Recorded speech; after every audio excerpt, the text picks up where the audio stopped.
So have you started the thing? Have I started what? Recording? Yeah, we've been recording for 2 minutes now. Whoa, neato. Well, hey everyone. This is Darman213 and the Patty Meister, huge cow patty, and you're listening to CrossForge Gaming, your source for Christian esports news, gaming, and tournaments. We are still currently working on a lot of different micro projects and trying to get ourselves organized to the point where it is worth it for you to be more invested into us. However, at this point in time, we still appreciate all of your support. On today's agenda, Walmart sucks, Nintendo Switch, Splatoon, and what else you got? I just thought maybe we could. It's a new year.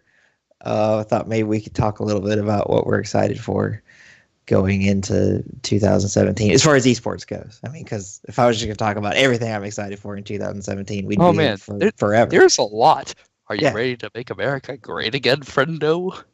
Mi amigo? Depending on your Compadre? point of view on that, he may already be making America great again. You know, with the Trump Meister, uh, I won't say he's literally Hitler, because he's not. No. But definitely, it's interesting. It's going to be a ride. This isn't a political podcast, though. We're gonna let's steer right out of that one. I'm sorry, I opened that one. That's my bad. Within the first 30 seconds of this podcast, we lose every single one of our followers on Facebook. Just boom! All 62 of them gone. The world may never know what happened to him that day. Well, very quickly, since this is going to be a short episode, why does Walmart suck? Yeah, so long story made not so long. Actually, no. I have enough time to talk about the whole thing. So here, I'm a third shift liver. I work on third shift. It's kind of my life now. Don't like it, but that's the situation.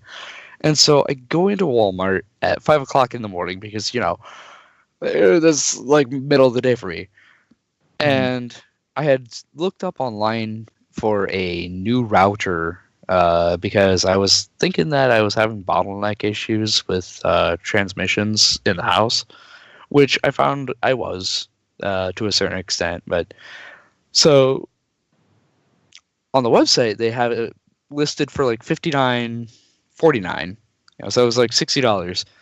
And I go to the store, and on the shelf, the same router, same model, same coverage of warranty and everything is a whole $20 more at like $79. And so I asked the lady that was there, I said, hey, do you guys price match with Walmart.com? Like your own vendor website? Right. And she was like, ooh, I don't know. But my manager is right over here. Let's go ask her. I know she can answer this. She was great. She was helpful. So we go over, we talk to the manager. I said, so, hey, online, I can buy this for this price and have it sent site to store. But could you save us all a little bit of extra time and, do the price match, just do a CSM override? Which was 100% within her ability. And all she was doing was walking around. And so she looks at me and she says, no, we haven't done price matching for years. I'm like, I'm not asking you to price match with another business. I'm asking you to price match yourself and save everybody the 10 minutes, which is like a whole extra $4 out of you. Probably more if you're a manager, to pull it off the shelf, run it back to site to store, get it logged into the system, and then waste my time to come back and forth.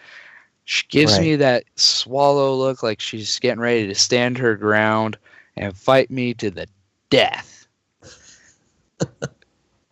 And she goes, company policy dictates. I said, nope, you know what? That's fine. I understand. Company policy. There's not a lot you can do about that. I get it. That's your job. Thank you. I will be ordering this online. I just turned around and I walked away. was not worth fighting somebody else over for something that's not exactly in their control. Accepting the fact, so I come back in the next day, and I mentioned it to the guy at the site store counter, and he was like, "I don't know what she was talking about. We price match against our own vendor, like ourselves." Yeah. Which makes perfect sense. Oh, right. Absolutely. Because, God forbid Walmart posts at what Walmart prices, right? Weird. Right. It's like, save money, live better. Walmart is not their motto in their advertising and marketing. Mm-hmm. And so I just look at the guy like, really? Well, if you could let your management know that Melissa on the morning shift yesterday, whoever that manager was, doesn't know what they're talking about. And that's why I am extremely irate with Walmart for the next 2 months. That's hilarious. Hilarious for us listening to it. Frustrating for you. Oh my gosh, yeah. Like, I'm right there. You are right there. You have the key, the pass, and everything to do a CSM override that somebody else is going to have to do anyway, as well as pulling it off the shelf. I've done you the legwork of just getting it off the shelf.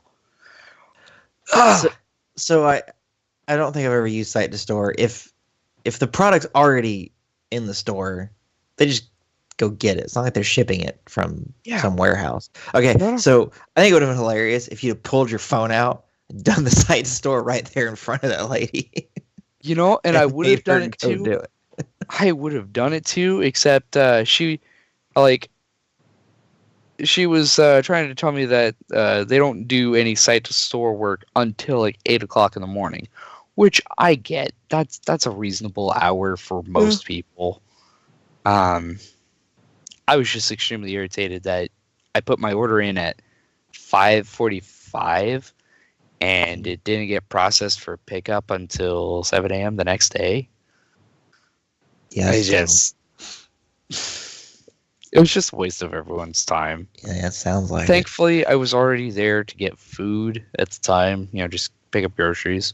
Mm-hmm. But going back to less irritable things, Nintendo Switch. I did a brief commentary about it the other day. Continuing on that commentary, the Nintendo Switch looks like they are launching in the first couple months several titles that look very much competitive between ARMS and Splatoon 2 specifically. In the release trailer, I was very surprised to hear from people who were actually at the New York event and played ARMS that they felt this way about it, that it could turn into something very competitive. Because from my point of view, I was sitting at home that Thursday night watching it. It looked like, this will be probably something that my 8-year-old will enjoy. So I'm probably going to get a copy so that him and I can play it together. And then I start hearing about, no, this is like mechanically sound and could turn into a pretty serious competitive scene. That surprised me. Yeah, absolutely. So long as that the Joy-Cons are, how do I put this, accurate in reading some of the motions, right? It could be the new virtual boxing arena. If that doesn't work out, I'm sure there will be controller inputs to move around the gimmicky side of the Mo control. Right. There's full Switch Pro controller support for this game. So okay, good. I hadn't heard that part yet. That is fantastic to hear. Mm-hmm. I have no idea what that looks like, but I know it's there. I'm sure it's... Yeah, the game looks interesting, and we'll have to wait and see more. I was a little turned off by the sort of the swath of different characters. Like, what was the main protagonist's name? It was like... it was... Springman, something like stupid like that. It was a Metal Master name. Like, there was no going around it. And I'm actually really hoping. I said this in a big, long rant on Facebook as I was live blogging about it. I'm going to be really disappointed if Capcom skips out on a partnership deal, because this will be the perfect game to, shoe in Mega Man as a bonus character. Oh yeah. Because Metal Masters and Yeah. So I was trying to look up the names for the characters of this game. I think Springman was like the only name that we really got. Right. Oh wow. Okay, so my Google search pulled up an article. It tried to go to a wiki that had all this information, but that page wouldn't load. But then this other page that I'm on, there's like loads of fan art for this game already. It's not even out. Like, we have the tiniest little view of what this game is going to be, and it apparently already has quite, at least in the art community, quite a following. So that's interesting. But yeah, I for one, I grew up on Nintendo, so I for one welcome our yellow overlords. So I've been excited for this thing since there was just a little blip that, hey, there's this thing called the NX coming out. And I was like, what? This is the new thing, So even though I bought the Wii U, I bought it on day one. I've had a ton of fun with my Wii U, but I'm not so mistake. Yeah, I'm not so blind a Nintendo fan to be like, oh no, there was nothing wrong with the Wii U. There were all kinds of things wrong with the Wii U. So functionally speaking, it's a nightmare. So, and in fact, the only reason that I probably am not trading it in is it's the only thing on my house that'll play Wii games. And I've got a lot of Wii games. You know what? God bless them. They did give us the backwards compatibility, as well as a whole bunch of virtual console games, namely Earthbound and Pokemon Snap. Yep. Which, by the way, let's talk about how Game Freak is 100% missing out on a huge cash cow for not making any more Pokemon Snap games. Oh yeah. Like, this sounds like a no-brainer. You would think, and they included it as a mini game in Sun and Moon that you can take pictures of. Yeah. Oh my gosh. I want them to make this so bad, because the engine that they use to score the photos is very accurate to what we've used in. I don't know if you're familiar with the organization, but 4-H is a youth organization throughout the United States, and I think they may have installations elsewhere. But I'm familiar with it, yeah. It's like Boy Scouts, but with more applicable skills. Some different trades. And at any rate, I did 4-H photography projects for 13 years, basically from the age of 8. I've been working with large DSLR cameras, expensive pieces of equipment, organizing and composing photos. There was a point in my life I still want to do that as a business because I enjoy it as an art. But the scoring system they use and how you had to frame the Pokemon and the environment by using the little apples and the balls to throw around. We would have photo competitions to see who could compose better photos. And some years you would see like a 50 million cloud photos. It was just a good year for clouds. And they would do terrible because the judges would get so sick of seeing the same kinds of clouds 10 different ways from Sunday. But that's another thing that I think could be competitive. Just purely I've participated in similar competitions before. But big thing, the biggest game to come out for the Switch, Splatoon 2. Yes. I love the first one. Tell me, my friendo, what do you think of our beautiful squiddy overlords? So I loved the first one, and I just for everybody listening, I am fairly new to this idea of video games as a sport. And not that I just found out about it recently. I've known that people play these things, play video games for money and things like that for a long time. I just have not injected myself into it quite as much. So when someone says like, "Oh, Splatoon 1 could have worked as an esport, but the arenas aren't like symmetrical and things like that." To me, I don't understand why that's a problem. I'm learning more, so Balance. and I figured that that's probably it. You know, you don't want this team's got the high ground right off the bat, and this team's got the low ground, and obviously one of them is going to be at a disadvantage. So I understand that. So when I start hearing people say like, "Oh, just based on what very little we've seen of Splatoon 2, you know, the arenas are much more symmetrical, and they might even be And like open. exactly symmetrical." And yeah, and open. They don't even have to be. We've seen it in games like Counter-Strike, Unreal Tournament 99. Mhm. You don't necessarily have to have a symmetrical map. What you do need to have is enough space for people to spawn so that, and this is something that Infinity Ward was able to fix with the Modern Warfare series, is that you would have people that would spawn too close to where they died. Right. And so once you start running in a certain particular circle, there was no way that you could recover in a small death match. Now, I'm talking about like 3 or 4 people, because you could have one guy literally running circles, and the 5-second respawn timer, by the time he killed you at point A, somebody else was already at point B or point C or D, F, G. It just created a whole lot of chaos and was not healthy for the game.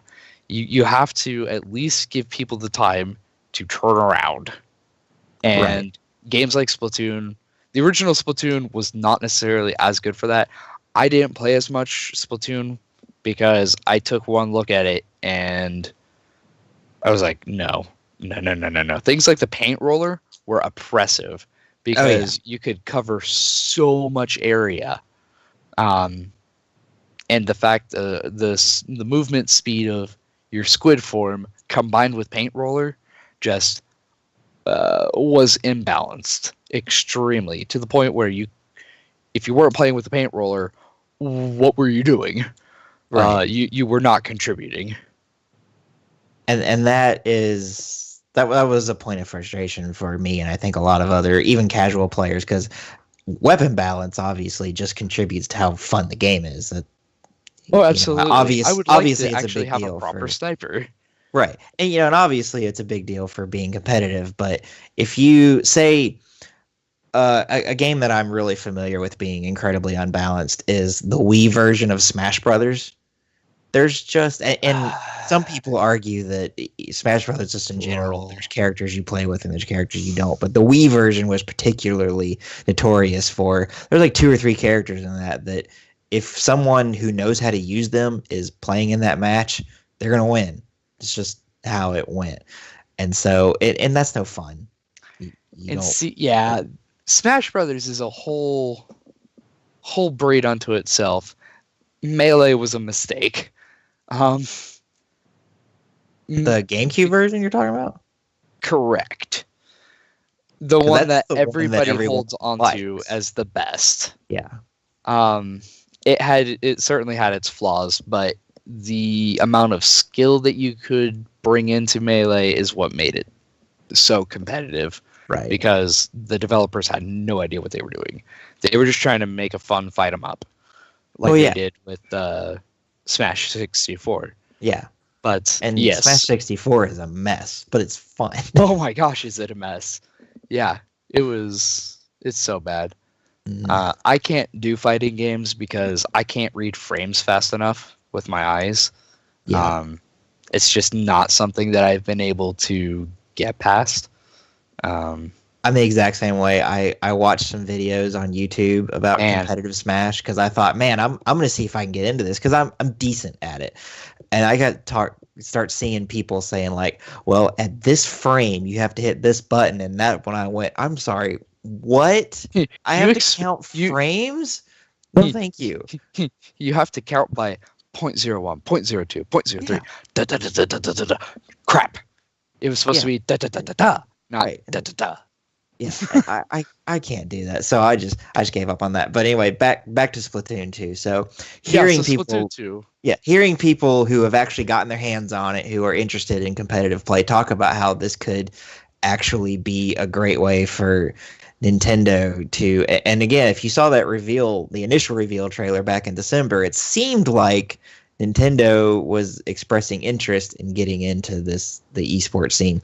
And so maybe Splatoon 2 is going to be their first really big push into that. And I think that's fantastic. I don't I know there's some people, The one thing they have to especially do, the one thing that they have to do, and this is where they failed hardest with the original Splatoon, make all of the play modes available on local network. right, and I think That since you'll also be is able what to do killed the original Splatoon.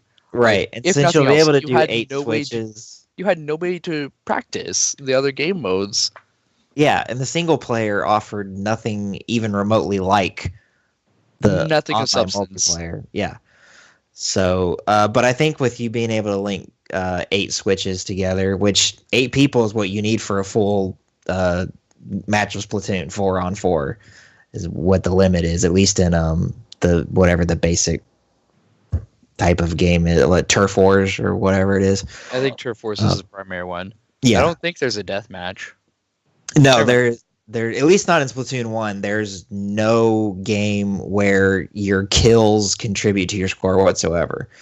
Eliminating Which in it. I am opponent. okay I I because liked it because I like playing shooters. I like playing Halo. Rarely do I feel like I contribute to my team except negatively when I'm playing Halo online. And so in Splatoon, the first one, if I figured out pretty quickly in the match that everyone on the other team is just significantly better than me, I can go off to a corner of the map where no one is and contribute to my team by painting whatever I find. I yep. loved that about the game. Yeah, it's very unique and it was extremely creative. I cannot give enough props to the concept team that brought Splatoon about. Conceptually, the game has a wonderful basis. It's beautiful in its own right. The colors are wonderfully obnoxious. Oh yeah. The music is also obnoxious as crap. Infectious. But it gets stuck in your head. I can't. The memes. It's fantastic.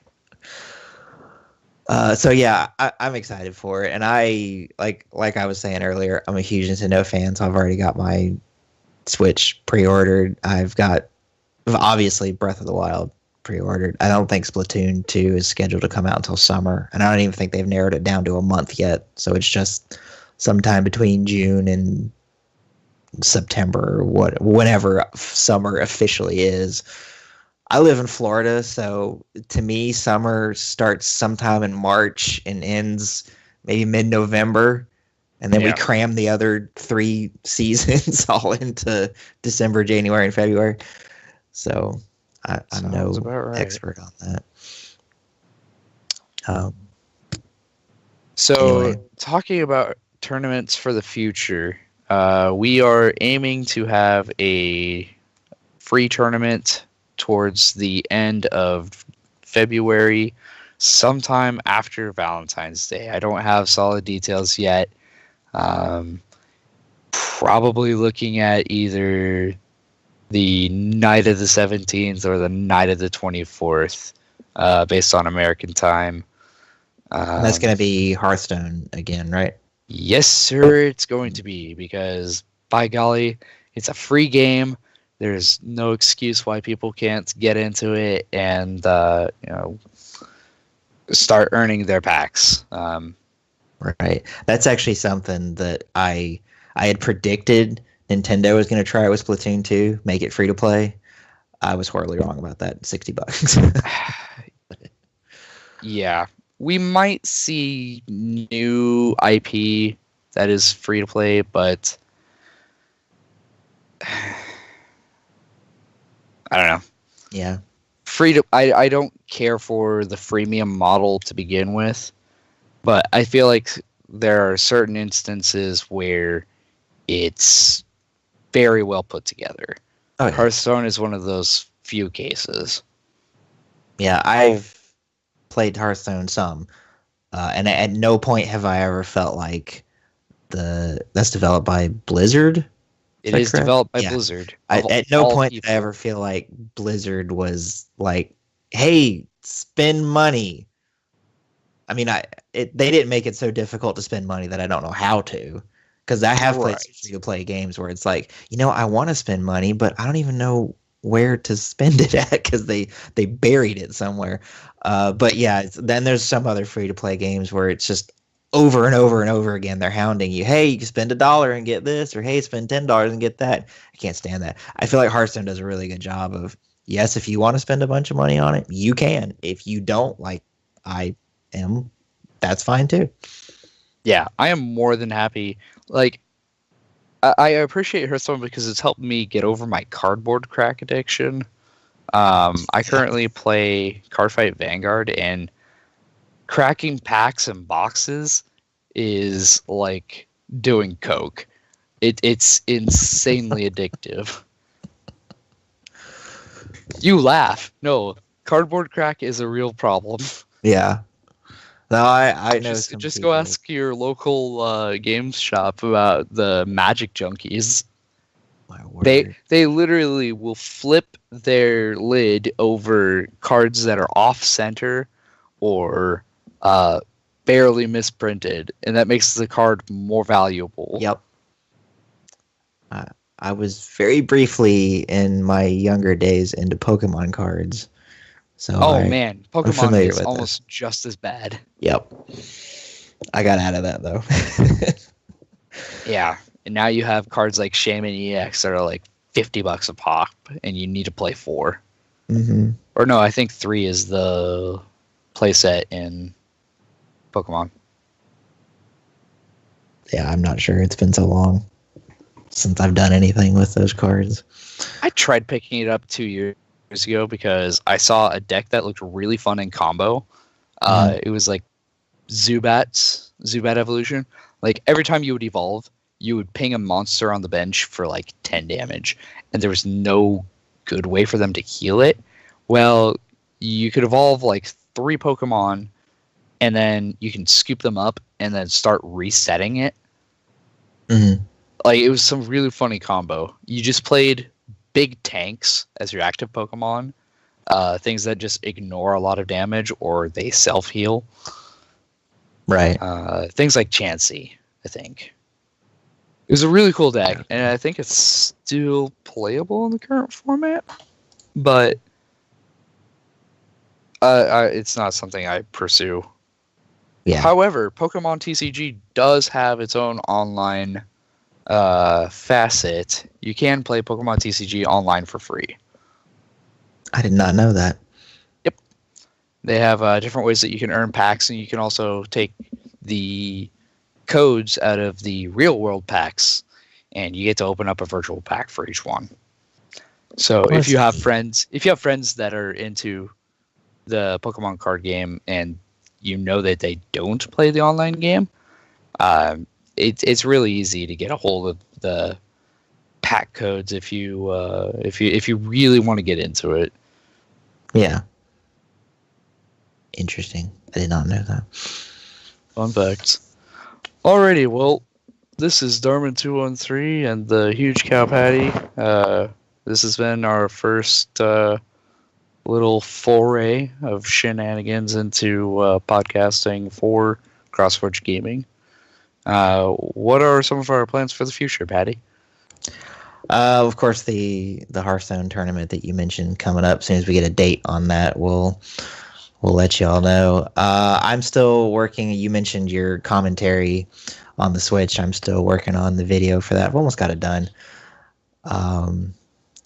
And that's all I know of off the top of my head. I guess, of course, we'll have more episodes of this podcast coming up soon, and we're trying to generate more content and be more active in the community and all that stuff. So I'm excited. I think this year is going to be a really good year for us.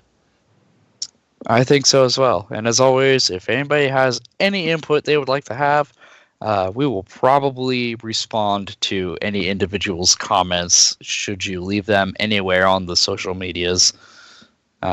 So by all means, be interactive with us, and we will interact back. I promise. Yes. And if you like what we're doing, please share the Facebook page with your friends, and go ahead and share the YouTube channel, because even though there's only like 1 or 2 things on it, there will be more. So spread the word. You guys are our biggest asset. That's all.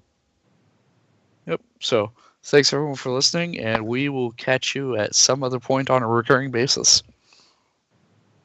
Bye. Au revoir.